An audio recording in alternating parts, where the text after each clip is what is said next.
You got the scenario. Yes, sir. So, how was today's session? What you learned? I learned, when we want to use async await, when we perform multiple in sessions, one after the another record or What another you object, learned? Yes. how to use async and await and complex operations, how we can handle using this. Okay. So you learned so many things, right? Yes, yes, yes. Okay. Now go to Vivek.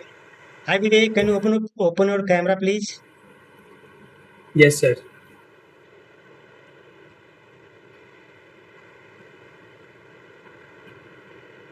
Yeah, hi, sir. So how was the today's sessions and what you learned? So today's session was very much interesting.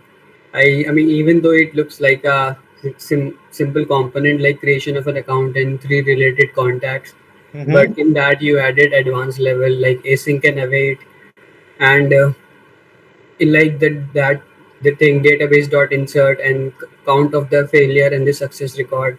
So that Yes. is something like new and advanced. So that's Okay. the advantage. Thank you, Okay. sir. Thank you. So Lord, you learned so many things in today Right, sir. class. Okay. So friends, thank you for joining. Thank you for joining once again. Thank you, sir. Sir, if I'll Thank face any difficulty, I'll ask you. Yeah, sure, sir. Thank you. Thank you.